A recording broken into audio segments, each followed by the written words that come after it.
The Two Empires. As Lei Shen's empire expanded in scope and power, he soon regarded all living creatures within his domain as his servants. The curse of flesh was a weakness, he reasoned, and although not all of the Mogu might ever be fully cleansed of the flaw, other beings of flesh would always be beneath them. The Thunder King began a campaign of enslavement in the land surrounding the Vale. The wise Jinju had established a small empire of their own. Though they fought valiantly, the Jinju ultimately crumbled before the might of Lei Shen.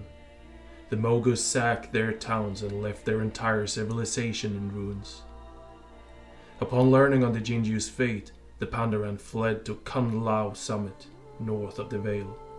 There they sought the protection of Zhen, the White Tiger. When Lei Shen brought his armies to the foothills, he challenged Zhen to a duel that would decide the fate of the Pandaren. Zhen accepted, and for many days the great battle between the White Tiger and the Thunder King shook the skies over Kun Lai. In the end, Zhen could not match Lei Shen's stolen Titan power. Lei Shen Chen Juan neared the peak of the mount, forcing the August Celestial to watch as the Mogu bound the Pandaren to slavery. Fearing that the Pandaran's peaceful philosophies would undermine his rule, Lei Shen forbade them from learning how to read or write, or even how to speak any language other than the Mogu tongue. To disobey was to be killed in a slow, brutal fashion. The Mogu forged their greatest palaces and monuments with the blood and sweat of their subjugated races. Soon, the empire boasted a unified language, an established system of weights and measurements, and the first set of written laws in Azeroth, brutal codes that enshrined the Mogu's place above all other creatures. Lei Shen also forced his slaves to act as soldiers, or to expand the crude fortifications once used to defend the Vale from the Mantid. Thus was born the Serpent Spine, a massive stone wall separating the Mogu from the Insectoid's lands. When existing slaves perished or proved inefficient, Lei Shen shaped new ones with the power of the engine of Nalak Shah. This led to the creation of myriad beings, such as the diminutive yet resilient Grummels and the barbaric reptilian Saurok.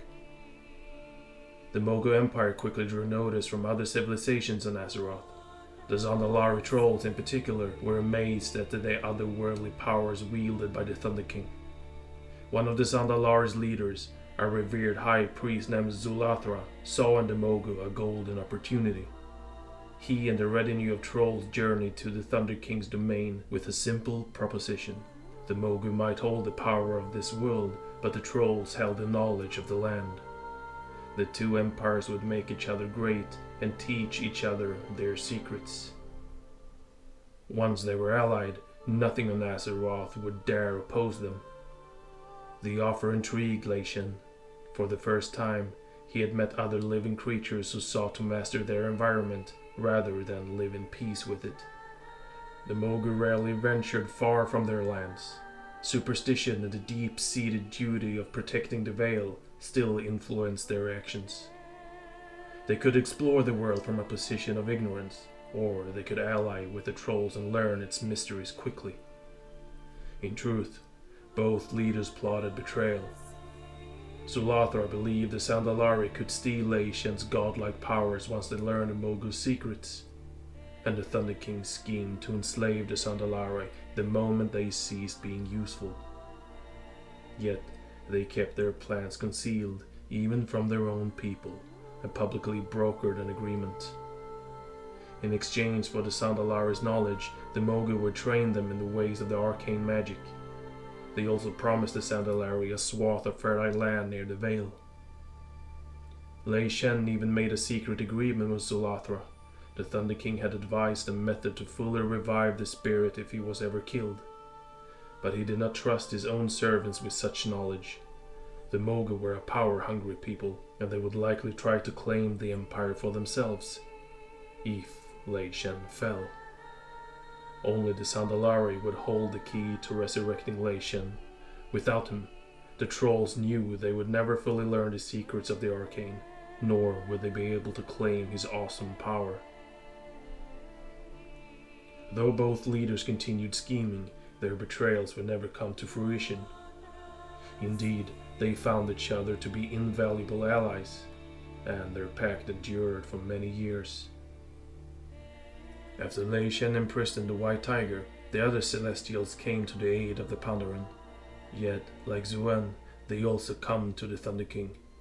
Thereafter, Lei Shen prohibited worship of the Celestials on pain of death. The Pandaren lost many of their ties to the wild gods, but not all. A few fearless slaves in secret carried on the teachings of the Celestials.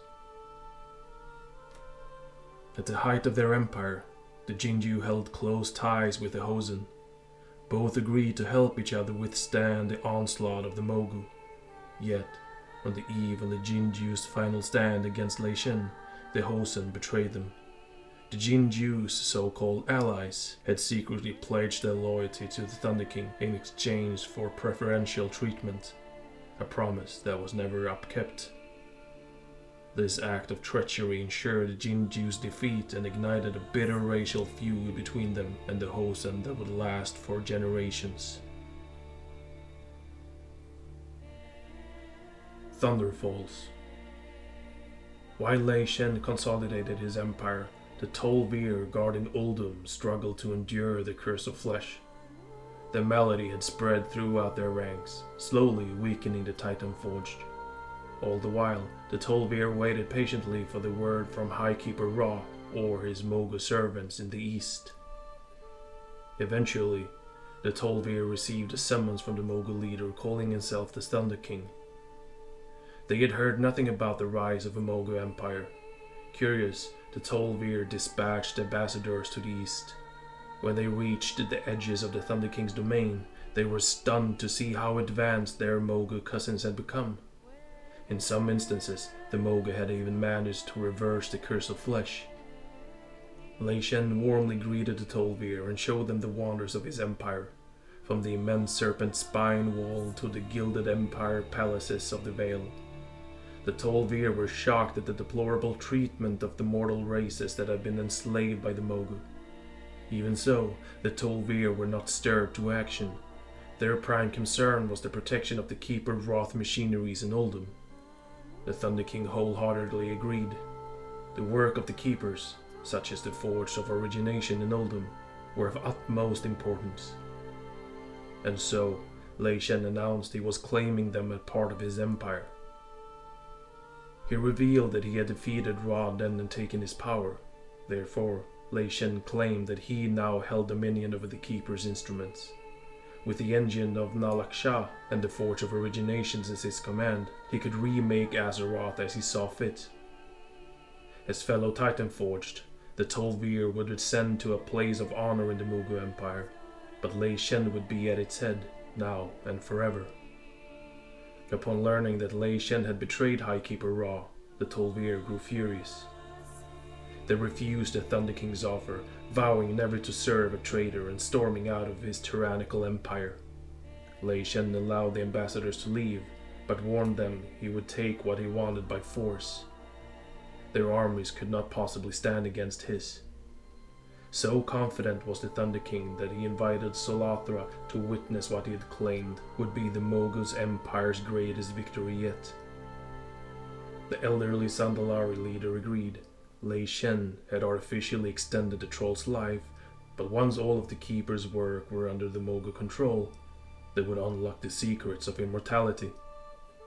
Almost all of the highest-ranking Zandalari leaders accompanied Solathra as an honored guard, also expecting to return to their capital of Zuldazar with a gift of eternal life.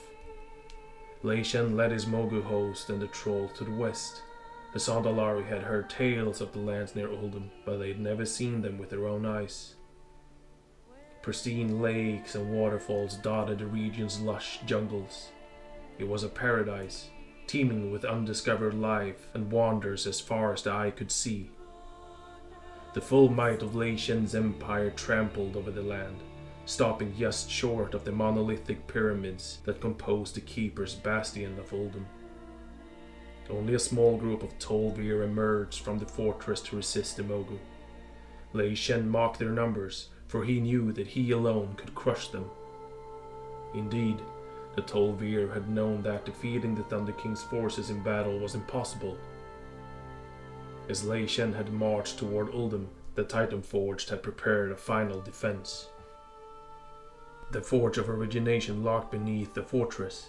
Rather than using it to its full potential, which would eradicate all life on Azeroth, the Tol'vir had configured the Forge of Origination to scour only the nearby land. As Lei Shen led the charge, gloating in his impending victory, the Tol'vir activated a weapon. Deep within the earth, the device rumbled to life. The earth heaved and buckled as waves of force erupted from Uldum, bathing the surrounding land in the energies of uncreation. The Tol'vir defenders and nearly every other creature on the surface of Uldum that day died instantly. Creatures all across Kalimdor witnessed the flash of the southern horizon. When it subsided, Lei Shen and his allies were no more. The unleashed power had also purged the area around Uldum of almost all life, leaving only a cracked and barren desert behind. Pockets of plant and animal life would slowly return over the millennia, but the vast jungle would never fully regain its vibrancy. The surviving Tol'vir within Uldum worked to ensure that no one would ever again attempt to claim such power. They shrouded the few mountain passes that led into the region with magic. In doing so, the Tol'vir effectively sealed Uldum off from the eyes of mortals. The Tol'vir's noble sacrifice had kept the Forge of Origination out of Lei Shen's hands and prevented any other Mogu Emperor from daring to follow in his footsteps. The deaths of Lei Shen and the upper caste of the Sandalari left massive power vacuums in both empires. Before the Tol'vir shrouded Uldum in their grand illusion, a handful of Thunder King loyalists recovered Lei Shen's corpse from the region. They brought it back to the Empire and enshrined it within the Tomb of Conquerors. Yet, with most of the Sandalari leadership dead, there was no one to revive the Thunder King. A succession of emperors followed Lei Shen, but none would ever wield as much power as he had. The Sandalari, too, spent generations attempting to recover from the losses at Uldum. The catastrophic event had struck a mortal blow to both empires. Neither would ever regain its former glory, and in time, both would crumble and fall.